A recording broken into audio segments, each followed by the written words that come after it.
بسم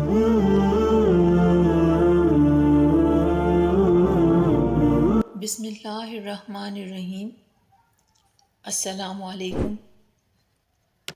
جیسا کہ ہم سب جانتے ہیں یہ وقت فتنوں کا ہے اور فتنوں سے بچنے کے لیے دین سے جڑے رہنا بہت ضروری ہے، اس لیے ویڈیوز کو آخر تک دیکھا کریں، لائک اور شیئر بھی ضرور کیا کریں۔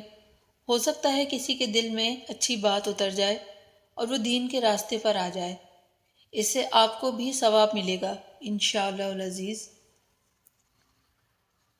حضرت زین بن حارثہ رضی اللہ تعالیٰ عنہ نے ایک مرتبہ سفر کے لیے طائف میں ایک خچر کرائے پر لیا۔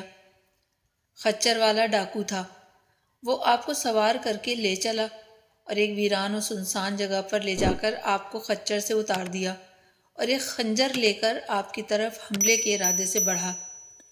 آپ نے یہ دیکھا کہ وہاں ہر طرف لاشوں کے ڈھانچے بکھرے پڑے ہوئے ہیں۔ آپ رضی اللہ تعالیٰ عنہ نے اس سے فرمایا کہ اے شخص، تو مجھے قتل کرنا چاہتا ہے تو ٹھہر، مجھے اتنی مہلت دے دے کہ میں 2 رکعت نماز پڑھ لوں۔ اس بد نصیب نے کہا کہ اچھا تو نماز پڑھ لے، تو اس سے پہلے بھی بہت سے مقتولوں نے نمازیں پڑھی تھیں مگر ان کی نمازوں نے انہیں کوئی فائدہ نہیں دیا۔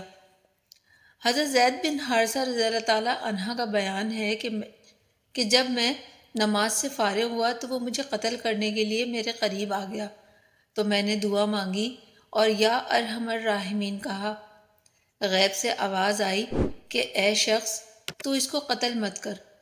یہ آواز سن کر وہ ڈاکو ڈر گیا اور ادھر ادھر دیکھنے لگا۔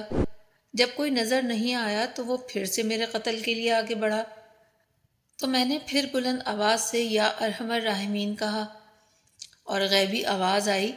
پھر تیسری مرتبہ جب میں نے یا ارحم الراحمین کہا تو میں نے دیکھا کہ ایک شخص گھوڑے پر سوار ہے اور اس کے ہاتھ میں نیزہ ہے اور نیزے کی نوک پر آگ کا ایک شعلہ ہے۔ اس شخص نے آتے ہی ڈاکو کے سینے میں اس زور سے نیزہ مارا کہ نیزہ اس کے سینے کو چھیدتا ہوا اس کی پشت کے پار نکل گیا اور ڈاکو زمین پر گر کر مر گیا۔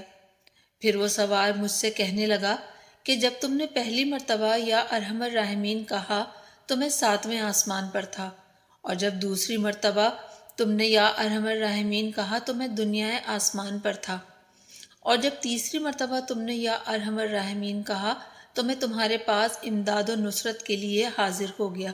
سبحان اللہ۔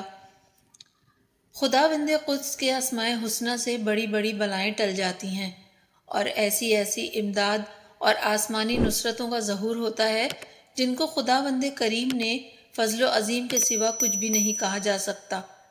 لیکن افسوس کہ آج مسلمان مادی وسائل کے تلاش میں مارے مارے پھرتے ہیں۔ اس طرف اٹھتے نہیں ہاتھ جہاں سب کچھ ہے، پاؤں چلتے ہیں ادھر کو جہاں کچھ بھی نہیں۔